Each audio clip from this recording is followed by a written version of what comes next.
For some years now, the Buell Center has been working on the housing question.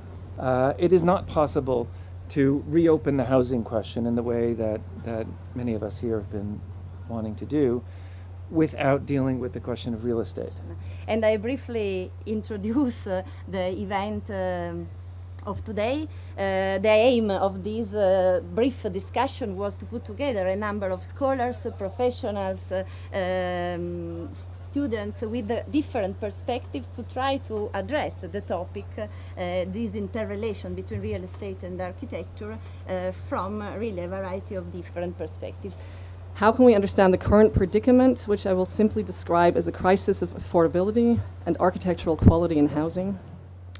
The idea that, in fact, even Paris realized by Baron Haussmann, was a result of real estate market, was a result of speculation, but in fact they constructed a very qualitative type of city. So assuming that beyond the obvious specific local, geographical, national specificity, it would be interesting really to find the several common features that characterize the recognizable residential stock, as well as in the many criticities that the residential stock conceived for another model of society and residential aspiration mirror today.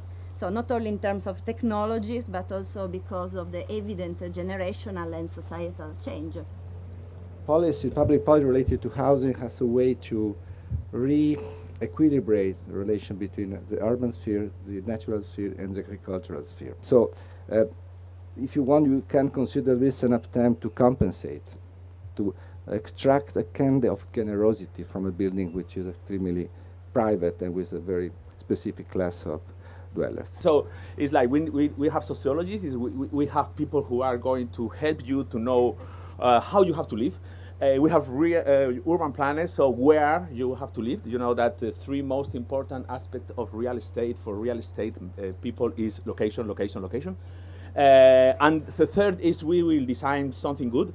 And the fourth is, but don't worry, we will negotiate the permissions and all these things. No? So we use the term biography to describe both the narrative and the performative stories of a building within a specific setting. But okay, Ludovico showed these unbelievable graphs, and the lines go. One line goes like this, the other one goes like that.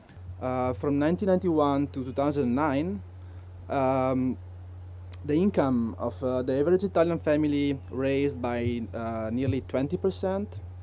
While the cost of rent increased of 105%. So it's basically, it doubled the thing. In the spirit of the surrealism of it all, beyond the questions of how to adapt to the situation, the in a sense older and maybe truly utopian question of how to change the situation, how to redraw those lines, seems to be at least necessary to ask. And even in a crisis moment, maybe we can recognize some element of resilience that are very interesting to understand. So I think we need a different set of tools.